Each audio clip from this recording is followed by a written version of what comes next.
3 દિવસ પહેલા સાગબારા તાલુકાના આદિવાસી યુવાનોને ત્યાંના પીએસઆઈ અને એમનો સ્ટાફ કોઈ નજીવી બાબતે કોઈ પણ ફરિયાદ વગર ઉચકી જાય છે અને પોલીસ સ્ટેશને એમને રૂમમાં ગોંધીને ઢોરમાર મારવામાં આવ્યો છે.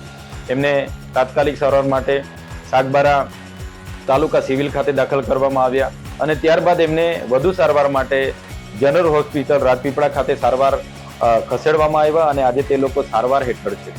એ લોકોએ તારીખ 6 ના રોજ પોલીસ અધિક્ષક અને કલેક્ટરશ્રીને લેખિત ફરિયાદ આપી છે કે અમારી સાથે આ ઘટના ઘટી છે જેની તપાસ થવી જોઈએ, છતાંય આજ દિન સુધી કોઈ તપાસ થઈ નથી કે કોઈ કાર્યવાહી થઈ નથી. ત્યારે આજે અમે પોલીસ અધિક્ષક શ્રી અને કલેક્ટર શ્રી, એમના રેન્જ આઈજી અને ડીઆઈજી એમને લેખિતમાં જાણ કરી છે કે આમાં કડકમાં કડક આમાં તપાસ થવી જોઈએ અને જે પણ લોકો જવાબદાર છે એમાં કડકમાં કડક કાયદેસરની કાર્યવાહી થવી જોઈએ. આ વિસ્તારમાં આદિવાસી વિરોધી માનસિકતા ધરાવતા પોલીસ અધિકારીઓ દ્વારા અવારનવાર આવા બનાવો બને છે.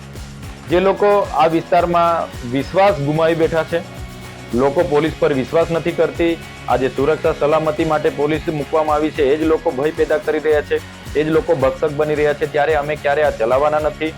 આમાં અમારો સમાજ ખૂબ ધ્યાનપૂર્વક જોઈ રહેલો છે, ખૂબ આક્રોશમાં છે.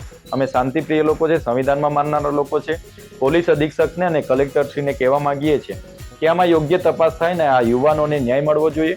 એવી જ રીતે દેવમોગરા મંદિર ખાતે દર્શનાર્થે આવનાર લોકોને પણ ડેડિયાપાડા અને સાગબારાની પોલીસ ખૂબ હેરાન કરે છે.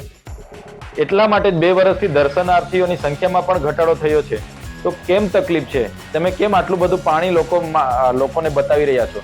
આટલો બધો દારૂ ટ્રકોને ટ્રકો આવે છે, આંકડા જુગારના ધંધાઓ તમારા પોલીસ સ્ટેશનની આજુબાજુ ચાલે છે, ત્યાં કેમ તમે તમારું પાણી નથી બતાવતા?